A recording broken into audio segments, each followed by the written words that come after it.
In a quiet village, nestled beside a once vibrant forest, a shadow had fallen.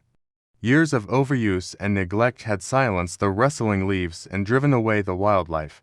The very air the villagers breathed was now thick with dust, a constant reminder of the barren land that was once their lifeline, providing food, warmth, and clean air. They faced a future as bleak as the landscape around them, lost and unsure how to undo the damage of generations.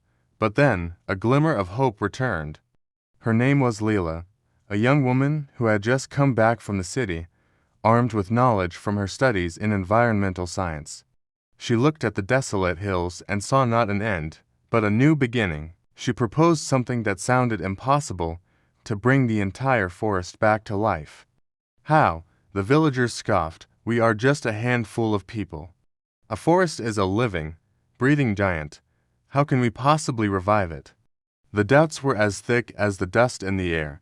But Leila's belief was a force of nature in itself. She explained, with passion in her eyes, that this wasn't about one person, it was about everyone. If they worked together, planting one tree at a time, caring for the soil, and believing in the land, life would return.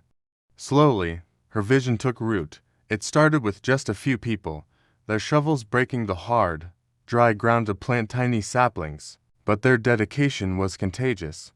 Soon, farmers joined in, then children with their boundless energy, and even the village elders, their wisdom guiding the younger hands.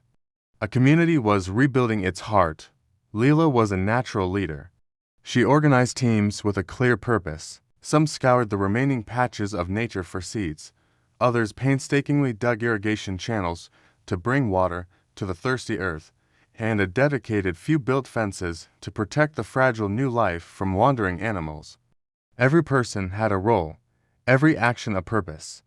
Months turned into years, and then the miracle began. Small green shoots pushed through the soil, like a collective sigh of relief from the earth itself. Birds, long absent, began to return, their songs filling the morning air. Small animals cautiously ventured back, finding shelter among the growing trees.